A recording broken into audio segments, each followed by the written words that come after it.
almost any polyglot you'll ask, they're most likely to tell you that the first language that they learned was the worst one.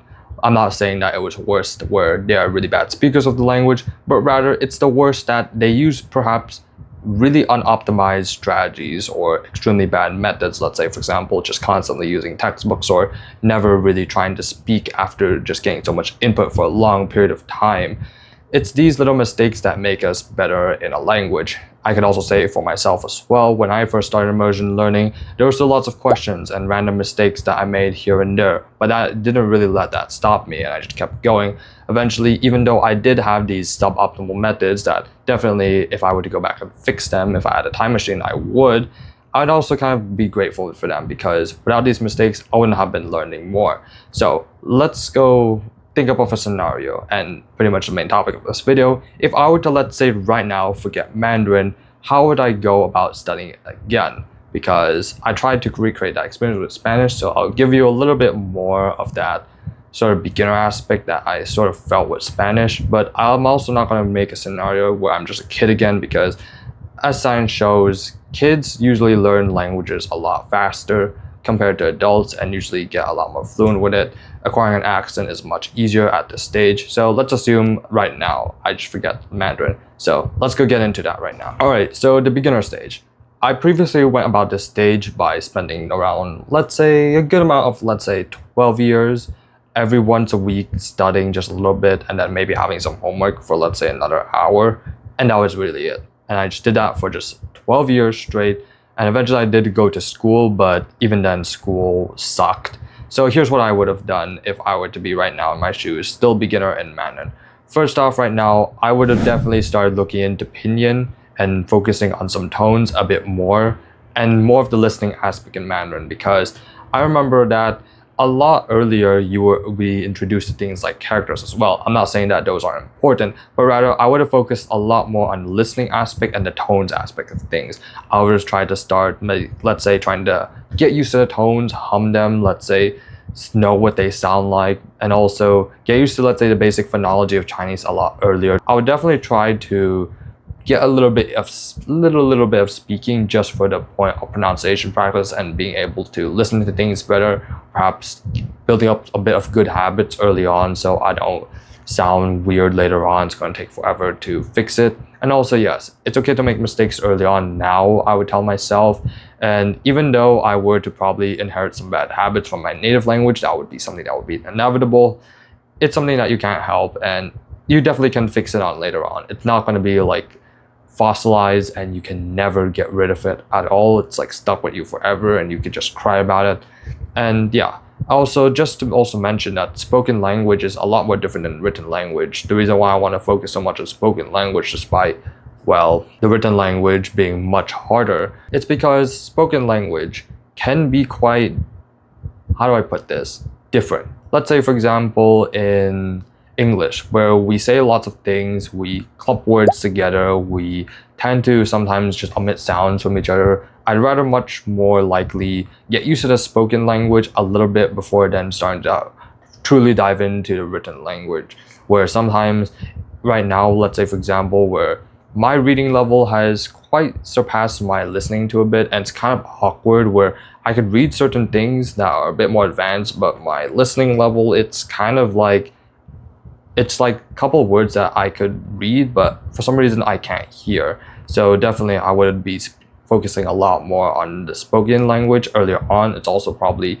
a lot more easier, so I could just get a lot more gains more easily. But then there comes the question, how will I deal with stuff like characters and most likely stuff like the grammar and exercises? Well, let's go talk about the characters themselves. I definitely would be using Anki, and I would only be learning the basic stroke order of words and probably learning just a couple of characters, and that would really be it. I would not place a lot of emphasis on writing the characters unless I do have plans later to move to Taiwan or China, and then yeah, I would have to learn how to write and such. So learning the basic stroke order, that would be okay. I'd also do something which is just one character a day, where I don't want to be learning too many characters at once. And you know how Chinese characters are really hard and people try to memorize a bunch of them? Well, it's much better that I have found, even in things like Spanish, where I would to just focus on one word just for one day and then try to just pretty much keep on repeating that to myself over and over and over again, rather than right now, even though it works for me as a more intermediate level, to have multiple words in one day. Eventually, you're just gonna forget about it because you're just studying 20 words a day, trying to do too many Anki reps, and eventually you'll burn yourself out. For things like the grammar, for example, I really wouldn't be focusing much on it, except probably a little bit of the basic sentence structure, since I'm still a complete beginner, do not know anything, and it's going to be a lot more helpful if I had it. But I'm honestly just going to treat it like a small reference sheet. I'm not going to do any exercises at all. Everything's pretty much going to come from my, comprehensible input and stuff. I pretty much will be like, oh, what does this thing mean? I'll just go look at it here. Oh, that means that. Okay, I'll just go notice that when I just go immerse later on. I'm not gonna do any exercises at all. And for writing or reading exercises themselves, I would pretty much do the same thing, but instead I'd probably do like maybe like 60 to 70% pure listening, and then 40% listening with subtitles. So then after that, I can just get used to like the characters and such, so I'm not completely missed out on them. And then that's pretty much the main way of just me going to be learning to read at the stage, which is going to be listening with audio or subtitles, and then still a good amount of time will be spent on listening, so I will still get extremely used to the conversations and people speaking without needing to rely on subtitles. So that's the first thing I would do at my beginner stage. Also, just another miscellaneous thing I want to talk about is that I would also be setting up a tracker at this point, because I do want to be able to record my progress and show it to people. I wouldn't have an hour tracker at this stage because you don't want to be counting things so much. You're still a beginner. Well, it could be good if you're someone that likes it, but for me, I would rather have a habit tracker where I could check off some things and little boxes where I've done a task for the day. I just need to hit a minimum hourly or minutely quota for it. And that's pretty much it. I don't need to pretty much be obsessed about just having a timer on, sometimes leaving it on for too long. I just need to give it a little checkbox. If I at least did, let's say, 1 minute of a certain activity that I did, and then I would pretty much do that for, let's say, the most part. I also definitely would, at the beginning, try to consume a bit more of the incomprehensible stuff, not for the purpose of, trying to understand and get gains, but just more of, or not just getting used to the language and just knowing what it sounds like. And the next thing, my intermediate level. So how am I going right now with the intermediate level right now? I'll talk more about my earlier intermediate stages, or the transition from beginner to intermediate, because right now I'm sort of in this intermediate level. So how did I go about my intermediate level for the first time? Well, I pretty much did at first try to do a bunch of exercises when I was still to immersion learning, just trying to treat grammar as the main thing, and stuff like, reading and listening as a secondary thing. I definitely would at this stage already start to make almost everything that I do in my target language more activities related with immersion, or sort of like a study plus immersion thing, let's say with intensive listening, where I would, let's say, practice without subtitles and then look at the subtitles and look for words. And pretty much a lot more interaction with native content is what I would say I would do at this stage more differently. So what would I do with listening at this time? Well, assuming that I've already been good with listening, I definitely would be trying to go into things like audiobooks and podcasts, more pure listening things. I wouldn't also need to be looking up things a lot more, or try to use more baby content, as I said before, a lot more native content at this point.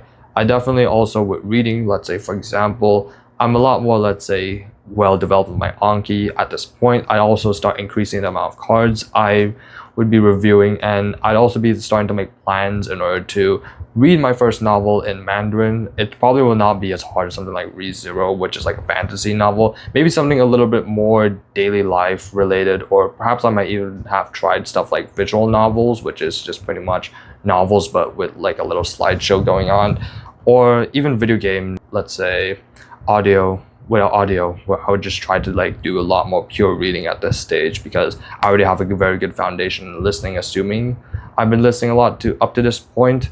And that's pretty much all I have to say, but more about the psychological part of it, because other than just spamming immersion, I definitely would at this stage start to make sort of that monolingual transition, I would call it, where I would start to really make an effort to really push aside some of the English content I truly don't enjoy, where then I could spend a lot more time immersing in my Mandarin and not having to like say have this sort of like battle in my head of whether or not I should or should not be immersing something in English, I'd be doing something in Mandarin. I wouldn't also need to have this conflict as well. I definitely would have started speaking a lot earlier at this stage as well. Not speaking in the way of just like full conversational, but also trying to start coursing as well, especially when I'm starting to get more 100% comprehension for different things, where for more easier things, I would definitely start to try to course a bit more or try to get more into, let's say, very basic conversations. There's a lot of fast conversations. I probably would have started a lot more slowly with something like italki, but I definitely would have taken a look at something like Discord. There's also a tip I would give that I did try to join a community, let's say, I think Honkai Star Rail community, a Discord community, when I was still in that intermediate transition phase. And the biggest mistake I can give for that is that I didn't try to learn out of it. I tried to just purely free flow it. And I'd honestly say that if you're gonna, let's say, join a community with lots of like jargon of their own, it's best that you learn the terms of what they talk and let's say some exclusive vocabulary that they do, so that when you get into more certain pieces of media with, let's say, a community that you could join, make an effort in order to at least get a little bit of expertise in that sort of niche you're going to get into that's not language learning related, and you're going to be learning, let's say, perhaps even new skill. It doesn't have to be a video game like I just did. You got to learn a bit from what the community has, let's say the words that they got. And don't just try to expect to free flow it, because of what you're going to do is just end up talking in stickers. That's what I did. And also, don't really be scared of, I wouldn't be really scared of making mistakes at this point, because I already know that making mistakes is an essential part of learning. Final thing I would say is that I would have been consistent with just one method, where even though there's been lots of methods overall, let's say with learning and stuff, I definitely would have stuck to at least a couple of core principles. It doesn't have to be, let's say, one strict method, but let's say a couple of core principles. Let's say immerse a lot, or don't speak too early, don't stress about, let's say, the learning process so much, have fun with the process. Things like these, where you're not going to be trying to hop around certain things, but at least you'll have some sort of like core understanding of what you need to do. I mean, it would be even better if you did have a method as well, where you could just focus on just one way of learning things, have someone, let's say just follow a guide very strictly, because at the beginning stages, I did have a lot of really anxiety that came with just like saying like, oh, will I be able to learn this, learn that, learn this. I've also talked about in another video of why you should stick with one method. So if you're more interested in that topic, then please check it out.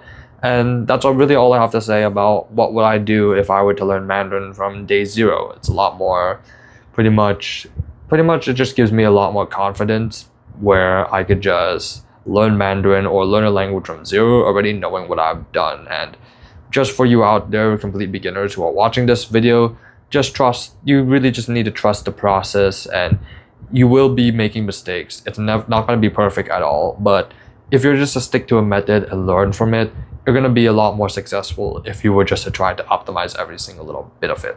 So we have a road to explore, 我们的旅程刚开始. And if you are interested, of course, please check out my Mandarin reading course if you want to support me and you want to see me like continue making videos and such. So thank you.